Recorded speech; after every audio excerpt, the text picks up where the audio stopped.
Travels and Adventures of Little Baron Trump and His Wonderful Dog Bulgar by Ingersoll Lockwood. Chapter 3 has an illustration, Bulgar with his mud shoes on, and it's probably one of those dark brown dogs. It has its ears folded and hanging forward, a lock from its collar, and I think that in the cloth, tied to the dog's paws, is something flat. The most amusing illustration thus far in the book is 3 portraits showing the wonderful growth of my brain. And it's comical, the sort of elephant head thing going on with the show. And brain size and head size don't exactly equate to each other. Some of the races with the smallest brains have bigger heads. The 3 worry judges, as they appeared at the close of my suit against my tutors, and if it's something like the illustration, fluid on the brain, sure, but actual larger brain, you wouldn't have expected. My birth, the Elder Baron reads my horoscope. Birth of Bulgar, the Elder Baron puts on mud shoes and goes out for a walk.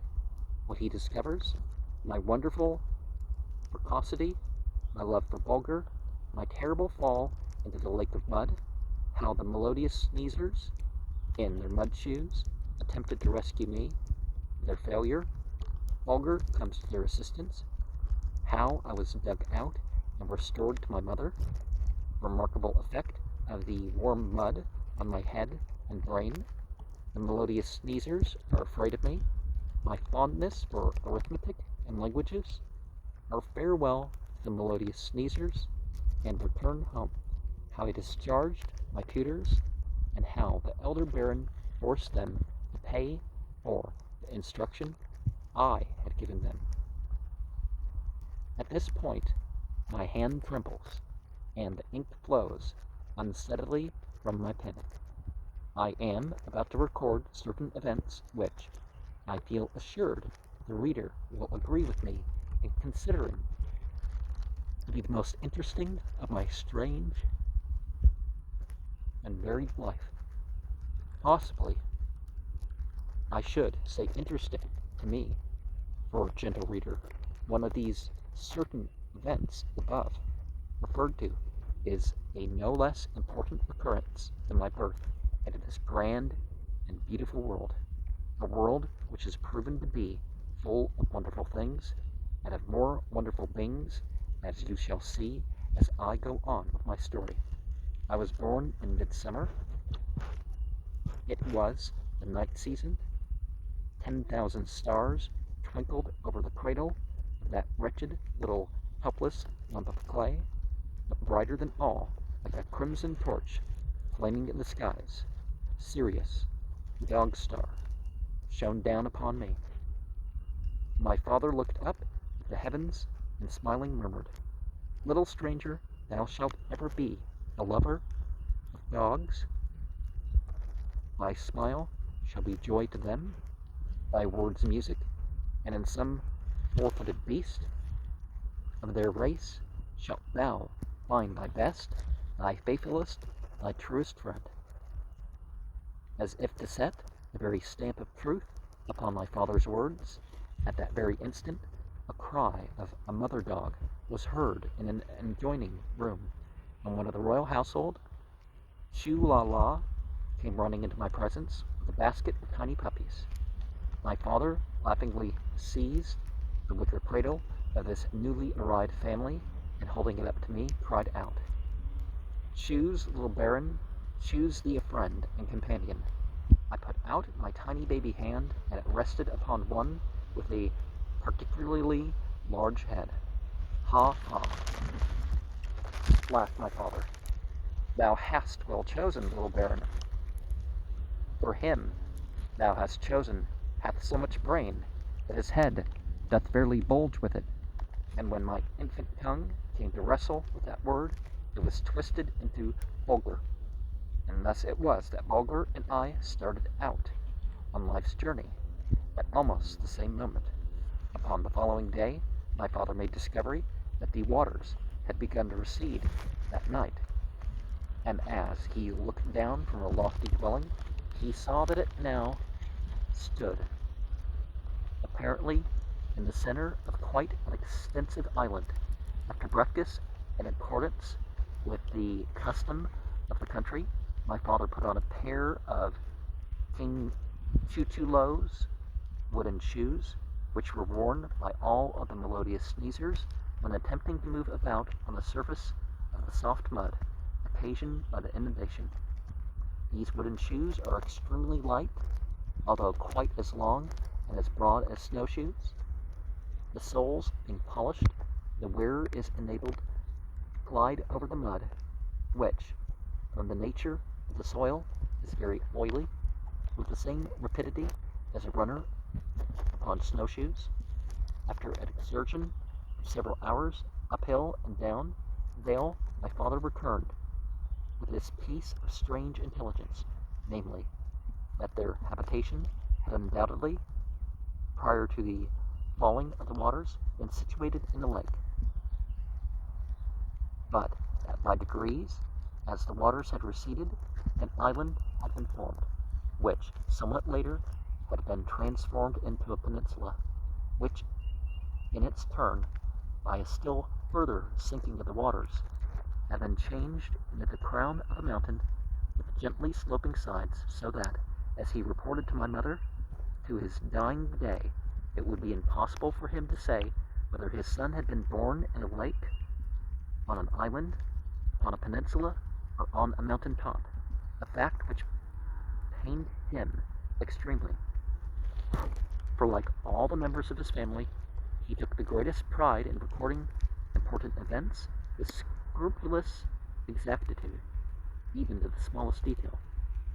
Unlike most babes, who seemed content to pass the first half year or so of their lives, eating, sleeping, and crying, I from the very outset displayed a most astonishing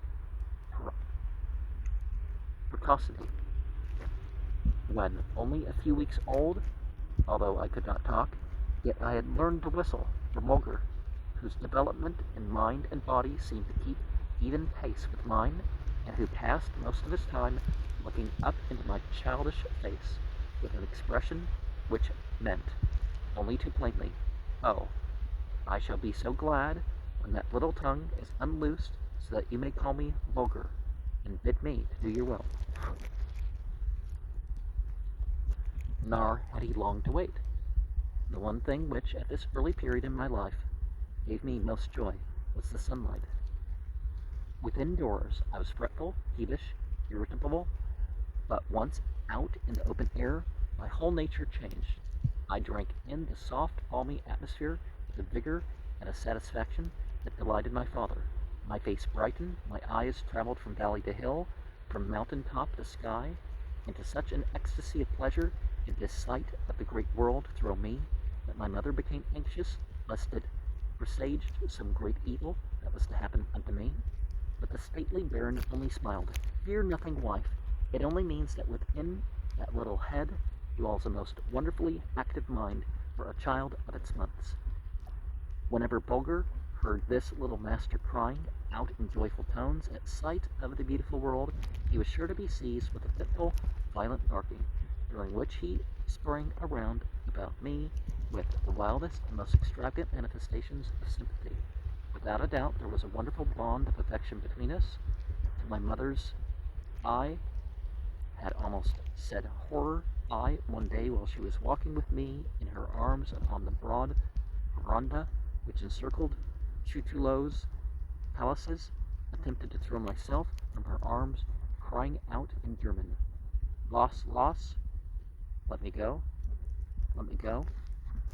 I was about 2 months old, and the loud and vigorous tone in which I pronounced this first word which I had spoken in my mother's tongue fairly startled her. I had, up to that time, apparently been more interested in the soft and musical language of my royal nurse, Chula, in which I could make myself understood very easily.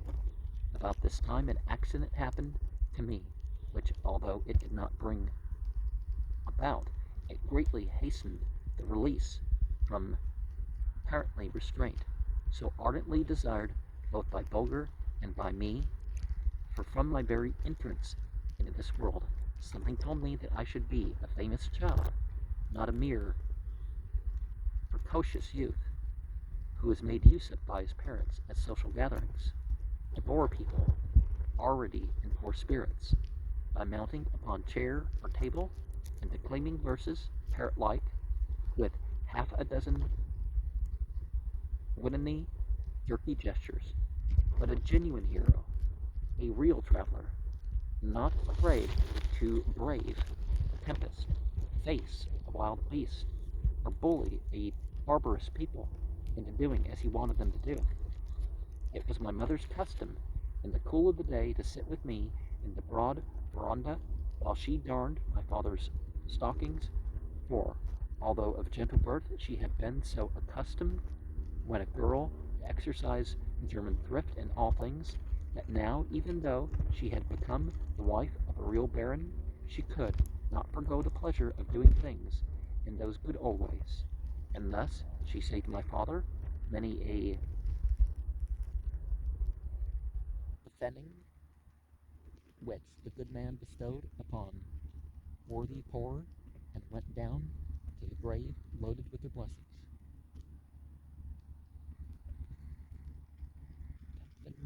Egg? Yeah, I'm not. That's PFENNIG. It's not something that's registering. At such a time it was that a sudden fit of sneezing seized my mother, and to her unspeakable horror she let me slip from her arms. Down, down I fell, striking in the soft mud and disappearing from sight. The poor woman dropped to the floor like lead. The stately baron rose to his feet, and the color fled from his manly cheek. But Choo-Choo-Lo, who fortunately was paying a visit to my father, only smiled.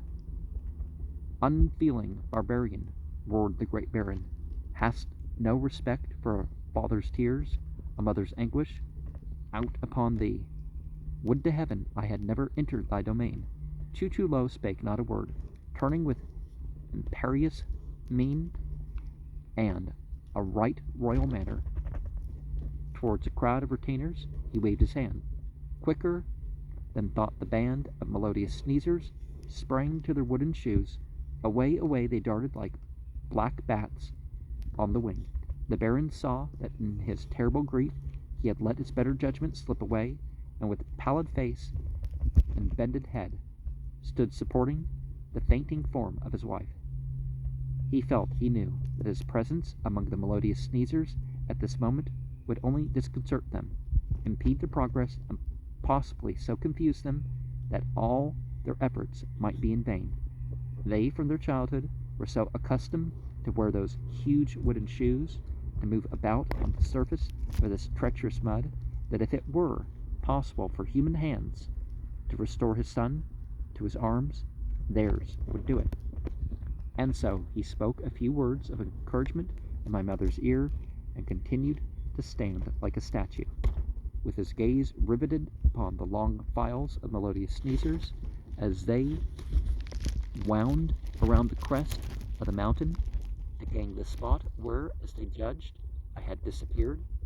Armed with their light, broad wooden shovels, their dusky arms rose and fell with wonderful precision and regularity, keeping time with the musical notes of their sneezing, now soft and low, now breaking out into a wild and galloping measure, down, down, down, and yet they delved in vain. No sign of me was there to gladden the hearts of my poor, grief-stricken parents. But hark! What is that shrill cry? It is not human. No, for it is Bulgar's bark, or rather it is Bulgar's yelp.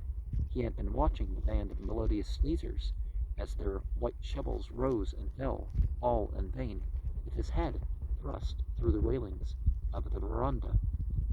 No one was there with mind and heart enough to catch the meaning of that poor yelp. Choo-Choo-Lo saw that his men were standing, leaning on their shovels, with looks of doubt and hesitation in their eyes. The king was silent. It was the great baron who spoke. Oh, let them not give o'er. My life, my wealth, my all are thine, good kind Choo-Choo. A fit of sneezing cut short his appeal. Again Bulgar's cry was raised, and this time the king heeded it. An attendant saw the royal nod, and hastening to find broad wooden cups upon the dog's feet, he was turned loose upon the surface of the mud. What is man? With his boasted intelligence, they were 10 paces or more distant from the point where I had disappeared, yelping, barking, and whining by turns. My dear Bulgar hurried to the spot where his unerring scent told him that his beloved little master had gone down. Again the band of melodious sneezers set to work with renewed vigor, their white shovels flashing with strange effect against the inky blackness of the mud. Bulgar encouraged them with loud and joyful barkings. Suddenly a clear, ringing, melodious chew rent the air. They had caught sight of me, with rare foresight for one of my months. I had closed my nostrils with one hand before reaching the mud, and had thus saved my lungs from filling up. But how useless would have been this precaution had not my faithful Bulgar come to my rescue. His joy now knew no bounds. I thought that I caught a glimpse of a smile on the old baron's tear-stained cheek as his boy was borne to the veranda, more like an animated lump of earth than aught else, for the air had revived me. My eyes were not only wide open, but they were only clean. They were the only clean place on my whole body. Utterly regardless of my filthy condition, my fond mother clasped me convulsively to her breast, and I verily believe that she would have pressed her lips upon my mud-covered head and face, had she not seen the baron's broad palm held in suspicious proximity, while her mother's heart was emptying itself out in words. A few basins of warm water, and I was myself again. No, I was never myself again. My bath in the warm mud of Chula effected a most remarkable change in me. It checked the growth of my body and turned all my strength upwards into my head and brain. In one short month my head almost doubled in size. My baby face and expression were gone, and ere another moon had filled her horn, I had grown to be a living wonder. Not only was the size of my head something remarkable, but from my eyes beamed an astonishing intelligence. The poor woman of Chula land crouched in front of me as if I were a being from another world, and then tapping their foreheads, they approached my mother and whispered, "Most gracious Chula, the Great Spirit has made a mistake and put 2 souls in there instead of 1. And then they bent their graceful bodies till their foreheads touched my mother's feet, and withdrew, going out backwards like the best regulated court ladies, each leveling her finger at me and opening wide her eyes as she disappeared through the door. Well, the God does not make a mistake, but it's a phrase people say, right? The whole scene was so grotesque that I burst out into a shout of laughter, upon hearing which the poor creatures tumbled headlong over each other in their mad efforts to get outside of the house, shrieking at the top of their voices, "Save us! Save us! He will bewitch us!" "Little Baron," said my father in a tone of mock anger, "you should not have frightened the ladies of King Chuchulo's court." "Chupa, chupa, idiots, idiots," I replied, looking up from my slate upon which I was working out an example in arithmetic, for I was very fond of figures. In fact, my father had already taught me addition by showing me how to trade off worthless glass beads for valuable ivory, and division by taking away 90 cents from every dollar I made. Long before I could read or write, I knew the letters of several languages by name, and could spell any word which had no silent letter in it. No one took more delight in my wonderful accomplishments than Bulgar.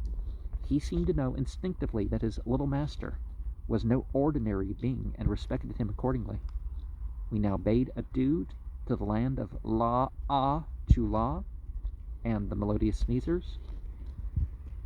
King Chuchulo, with a mighty band of retainers, accompanied us to his frontier, making the forests resound with their melodious choo-choo-ah-ing, standing on the old baron's shoulders.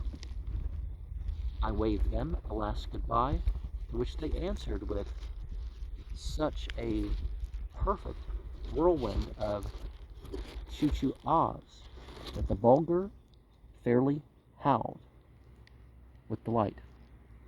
Any special honor paid to his master was always a personal matter to him.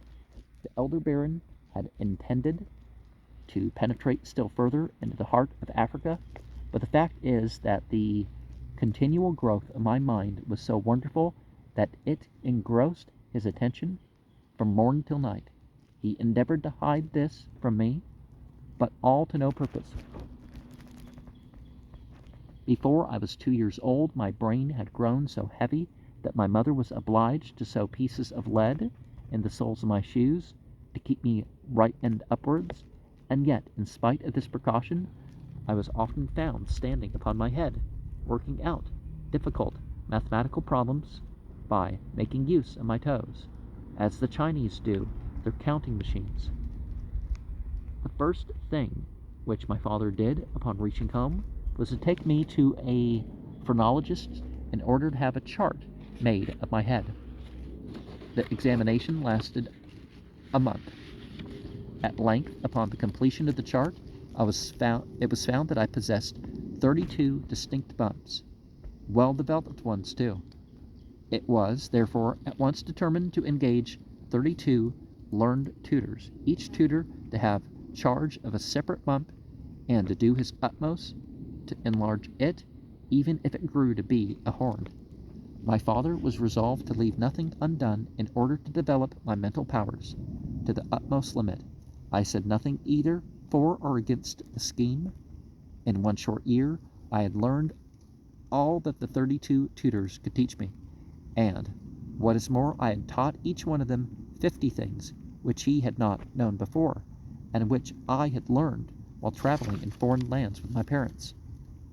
One fine morning, to the great surprise of my 32 tutors, I discharged the whole of them. The elder baron, at my suggestion, now sent a bill to each tutor for services rendered him by me. Each tutor refused to pay. The elder baron, at my suggestion, now caused legal process to be served upon each one of them. The court, upon hearing my testimony, rendered an opinion which covered 5,000 pages of legal cap paper and required a whole week to read, in which they held that each thing which I had taught to each one of my 32 tutors was so remarkably strange and peculiar that in the eye of the law it was worth at least $100. That made the bill of each tutor amount to $5,000, or $160,000 in all.